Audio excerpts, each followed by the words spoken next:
বিভিন্ন ক্যাটাগরিতে ভিসা চালু করলেও বাংলাদেশি অদক্ষ শ্রমিকদের জন্য আপাতত ওমান প্রবেশের কোনো সুযোগই রাখা হয়নি।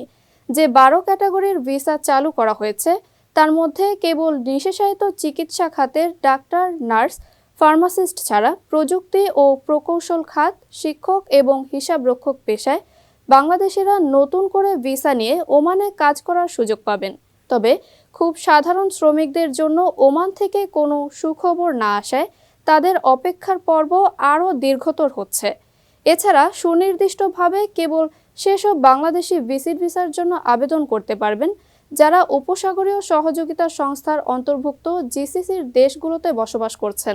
অর্থাৎ ঢালাওভাবে সবার জন্য ভিজিট ভিসা উন্মুক্ত করা হয়নি। ওমানের সেরা রেট দিচ্ছে বাংলাদেশি প্রতিষ্ঠান গালফ এক্সচেঞ্জ।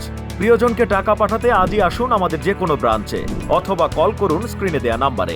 গালফ এক্সচেঞ্জ, বাংলাদেশিদের প্রিয় এক্সচেঞ্জ। গত বছরের 31 অক্টোবর বাংলাদেশিদের জন্য সব ধরনের ভিসায় স্থগিতাদেশের 7 মাস পর সিদ্ধান্ত বদলে ভিসা চালু করে ওমান। এই খবরে দেশটিতে থাকা সাধারণ প্রবাসীদের কেউ কেউ নাখোশ, অন্যদিকে খুশি বেশিরভাগ প্রবাসী এবং ওমানে যেতে ইচ্ছুক বাংলাদেশিরা। এর আগে ভিসা প্রসঙ্গে ওমান সরকারের বিভিন্ন পর্যায়ে বুধবার সকাল থেকে আলোচনা চালায় বাংলাদেশ। প্রবাসী কল্যাণ প্রতিমন্ত্রী শফিকুর রহমান চৌধুরীর নেতৃত্বে ওমানের সংশ্লিষ্ট কর্তৃপক্ষের সঙ্গে দফায় দফায় বৈঠক হয়।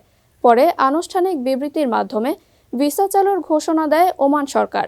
ওমানে শ্রম রপ্তানি চালু রাখার বিষয়ে মন্ত্রী বলেন, প্রয়োজনে কোরিয়ার মতো মধ্যপ্রাচ্যের বিভিন্ন দেশ ও ওমানের জন্য ডেডিকেটেড ট্রেনিং সেন্টার চালু করা হবে। তবুও বিদেশি দক্ষ কর্মী পাঠানোর প্রক্রিয়া সচল রাখবে সরকার। For to making all the process in a very smooth way.